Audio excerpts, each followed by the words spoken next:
Lammy's coming up in the House of Commons. He's not on his feet just yet. The moment he is, we will bring it to you because this is a huge story and everybody is talking about it. Let's take a look at what he's been saying after the arrest.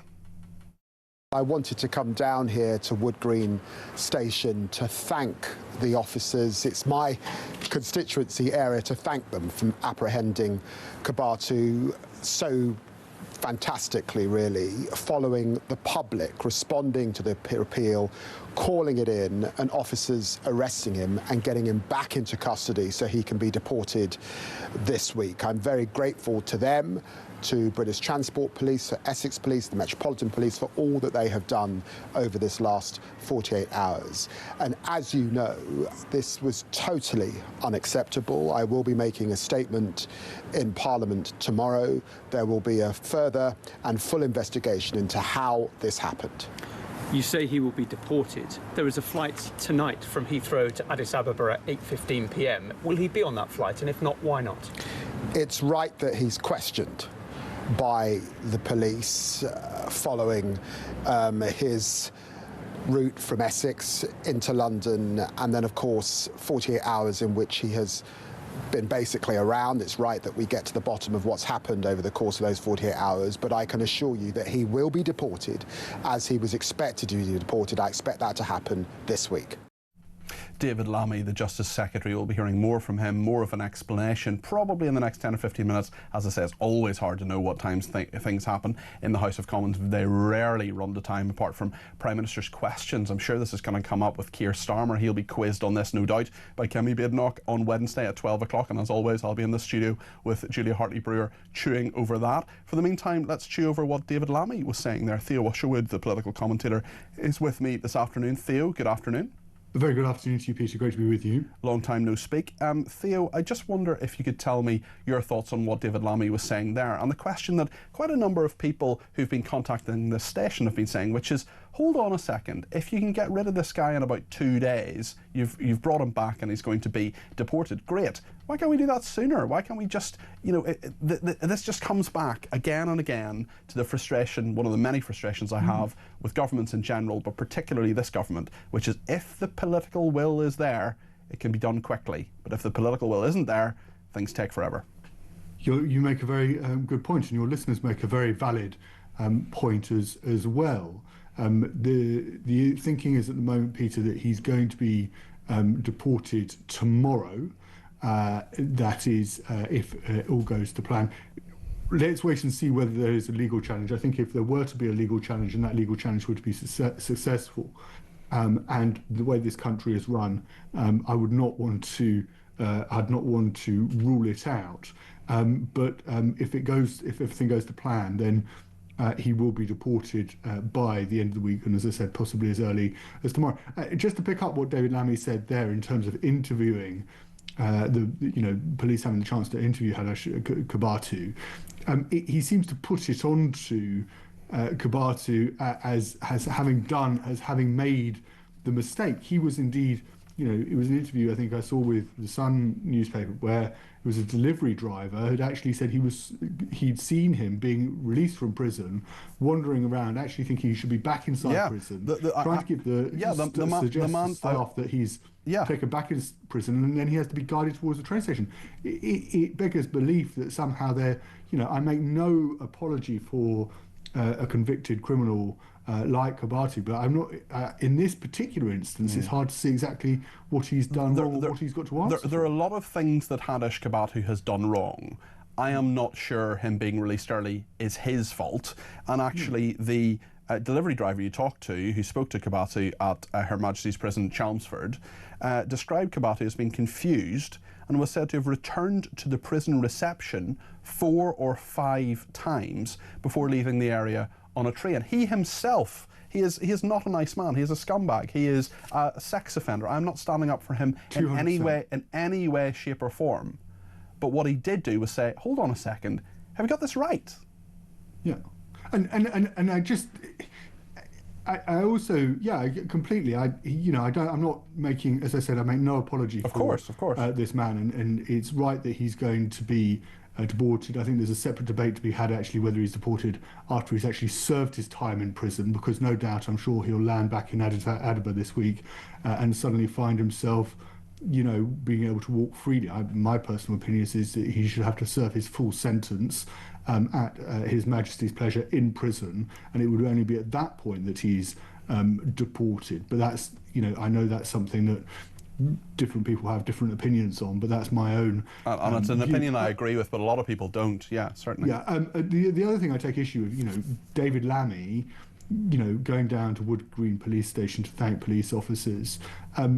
Well, yes, okay, fine, well done, police officer. I'd rather he went up to Chelmsford prison and interviewed and sat down with a meeting without a cup of coffee with the and biscuits with the governor of Chelmsford Prison to find out or exactly he could go up to the or he could go up to the woman who dialed 999 to report him. I mean, the police officers were responding to a 999 call. It wasn't as if they found him themselves, although the police have done a reasonable job over the last few days. But yes, it's really interesting, as you say, that David Lammy is keen to go and take a victory lap with the police officers. He is not the Home Secretary, he's the Justice Secretary, and the Justice Secretary has nothing to do with the police. It's the Home Secretary that oversees the police, yet he isn't going to HMP Chelmsford. It's almost only a cynic would suggest for a second, Theo, that David Lammy is addicted to the media, is addicted to the spotlight, and wants to paint himself as a hero in all this. He talks about being appalled, it's dreadful, it's awful, all the rest of it. Well, the buck has to stop somewhere. I know it wasn't David Lammy who opened the door,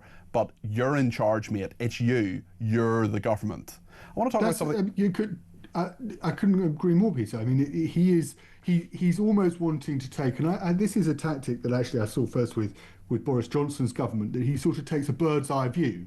That he's like the commentator. Nothing to do with me. Saying, well, I'm just going to monitor what, you know. I'm just going to make a comment. What we should be doing is no, it's you. You're it. You're the government. Exactly. Do it. Exactly.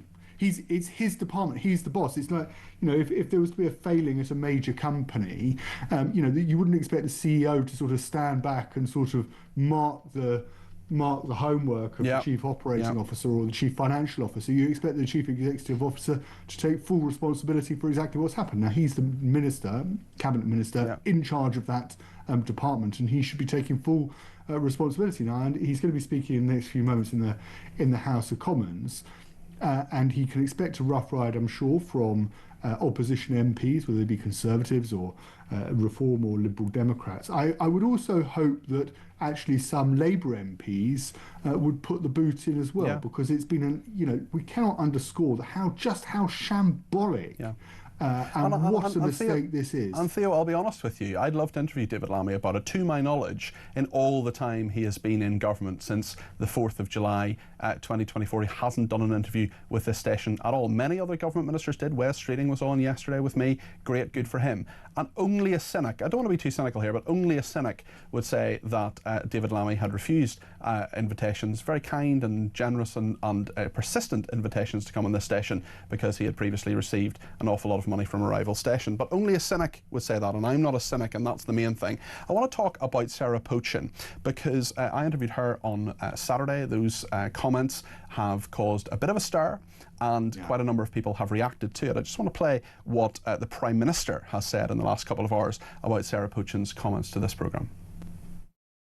It's shocking racism, and it's the sort of thing that will tear our country apart, and it tells you everything about reform. And Nigel Farage has got some questions to answer, because either he doesn't consider it racist, which in my view is shocking in itself, or he does think it's racist and he's shown absolutely no leadership. I'm the Prime Minister of the whole of our country, our reasonable, tolerant, diverse country, and I want to serve the whole country. He can't even call out racism. Criticising Nigel Farage there. This is what Nigel Farage thinks. The words that Sarah Pochin used in response to a caller into Talk Radio on Saturday morning were without ugly, and taken on their own, could be read to be very, very unpleasant indeed. I am unhappy with what she has done. I can't underestimate that, and she fully knows how I feel. However, it was in the broader context of DEI madness in the advertising industry, something which anybody with half a brain can recognise has been going on since about 2021.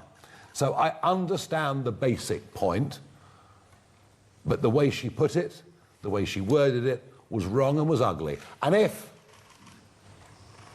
I thought that the intention behind it was racist, then I would have taken a lot more action than I have to date. What do you think about this? What do you think about what Farage has said, what the Prime Minister has said? A lot of reaction, a lot of people watching the clip online, a lot of people responding to it, writing about it, contacting me on Twitter about it. 0344 499 1000. Theo, what do you think of those two comments? Two very contrasting opinions from Nigel Farage and the Prime Minister. Yeah, firstly, it was it was your phone-in. So this is the story, one of the big stories of the week. So I think it's you managed to get a particularly interesting set of comments out of Sarah Poachin. I can understand why Farage has said what he said, and I think some people might expect him to sort of try and brush it off or explain it away, but he hasn't done that. But at the same time, he hasn't called the comments racist. I think, and this is a conversation I've had with somebody very senior in Reform, actually, quite recently, about where the right needs to find itself if it is to be successful in taking on Labour, the Liberal Democrats, in dealing with the thorny issues of today, and that is that they need to make this about values rather than skin colour.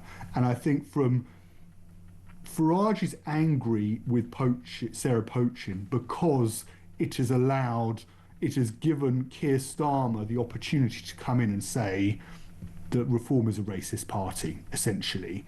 And if you look at this country is, when it comes to the makeup of this country, this is a very diverse country. The UK is a very diverse country. But I think there is a problem in this country about understanding about what it means to be British. And if Reform can, and indeed the Conservatives, can find a narrative where we as a country have a sort of thread that runs through us of something that we all believe in, then and we can all subscribe to, then I think that they can be successful in taking on Labour. And I think they can be successful in taking on Labour on issues that matter, whether they be trans issues, whether they be dealing with the tackling the horrendous terrorism that we saw up in Manchester, all of those things that strike at the core of what it is to be British. And Farage has called it out and said, and not, said Poachin is racist, but he has said that they're wrong, and I think he's right to say that. I think the comments were ugly, I do agree with that. But he needs to make sure that his party, between now and the next general election, cannot be labelled by Labour with any legitimacy as being a racist party, because you see what you see is what's happened to that very fringe, which is a racist fringe. It doesn't get anywhere in British politics. It never has done, and it's my belief it never will. Theo, thank you. That's Theo Usherwood there, who is a political commentator. Thank you very much indeed. And where is the Prime Minister? Where is he dealing with the crisis in our prisons? Where is he when we're talking about a crisis in the Home Office, in asylum? Where is he when we're dealing with the comments of Reform UK? Well, he's in Turkey. Never hear Keir is away again. He's just signed a deal of £8 billion for Typhoon fighter jets, which I'm sure is all very important, and Typhoon jets are great. But wouldn't it be great if the Prime Minister was just in this country, just, I don't know, just for like 7 days in a row, something like that? That'd be quite nice, wouldn't it? Thank you.